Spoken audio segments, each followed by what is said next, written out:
Dimanche dernier, nous méditions sur la logique de Dieu. Nous disions que Dieu ne juge pas à la manière des hommes. L'amour de Dieu crée l'égalité, produit la communion et fait de tous un seul être. Nous célébrons aujourd'hui le 26e dimanche ordinaire de l'année liturgique A.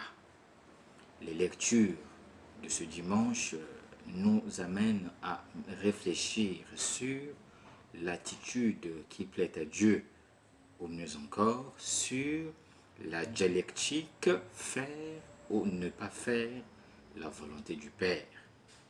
Qu'est-ce que faire la volonté du Père? Ézéchiel et l'évangéliste Matthieu nous en disent davantage.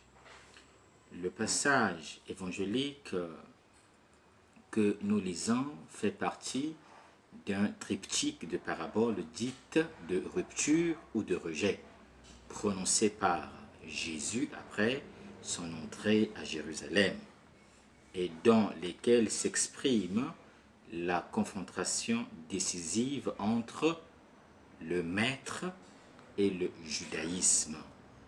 D'après Matthieu, notre parabole a été dite par Jésus dans le cadre d'une discussion avec les prêtres et les membres du Sanhédrin.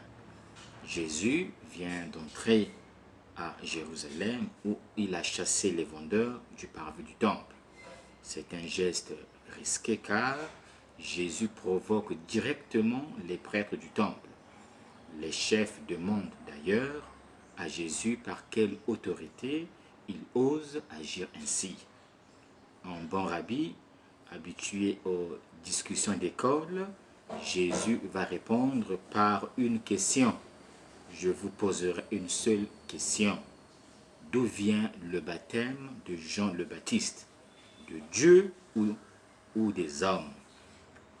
La prédication de Jean n'a pas été entendue par l'élite religieuse du peuple juif.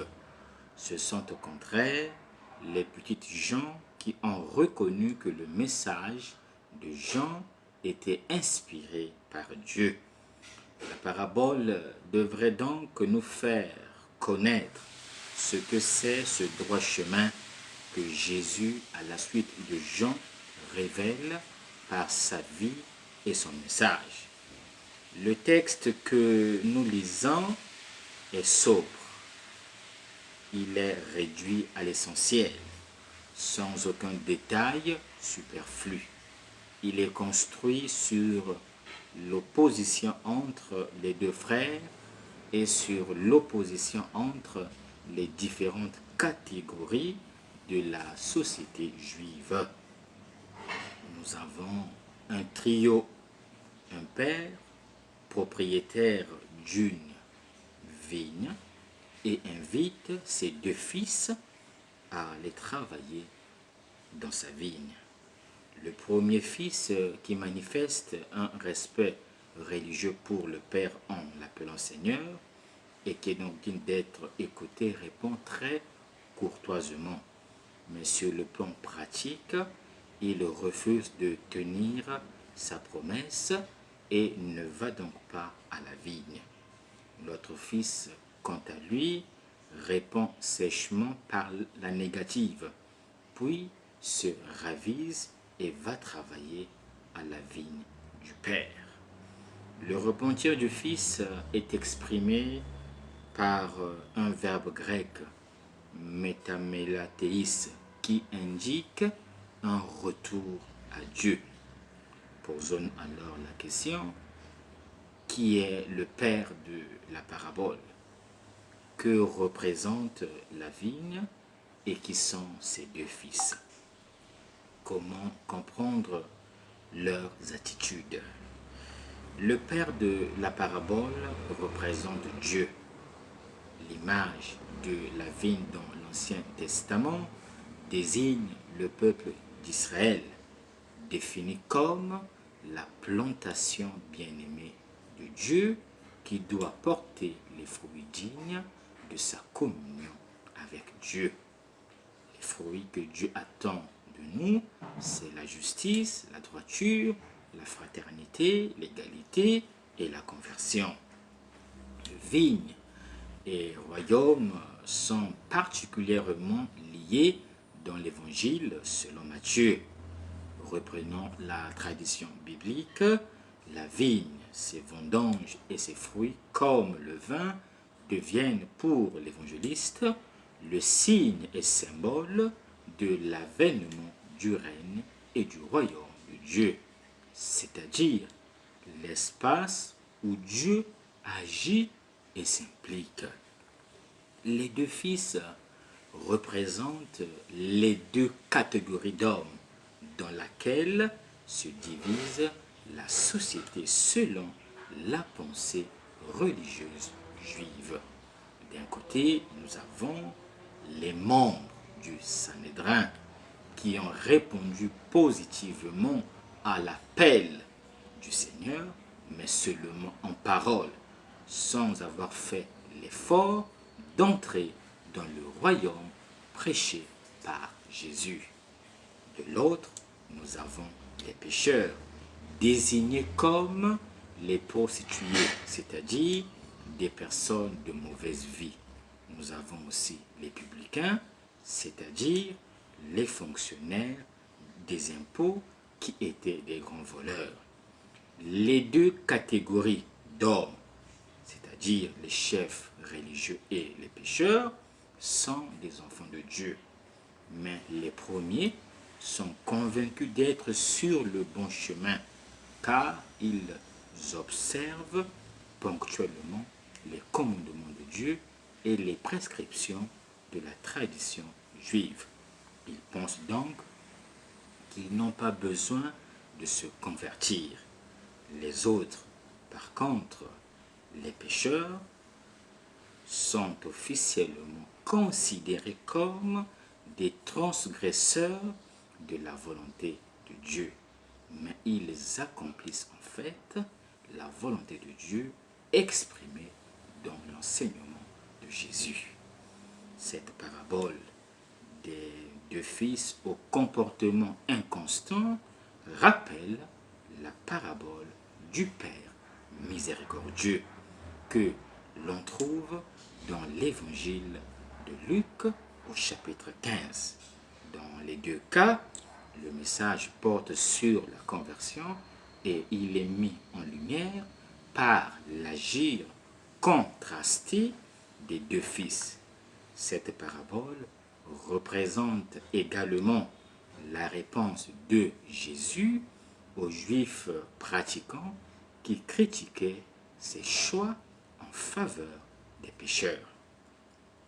Avec l'histoire des deux fils qui répondent si différemment à la volonté de leur Père, Jésus nous oblige à entrer dans la logique de ses choix. Le Christ veut la conversion du pécheur et nous avons tous besoin de conversion. Voilà pourquoi en première lecture, nous lisons cet oracle du prophète Ézéchiel. Je ne prends pas plaisir à la mort de qui que ce soit, oracle du Seigneur. Convertissez-vous et vivez. L'appel à la conversion s'explique pour le méchant comme pour le juste.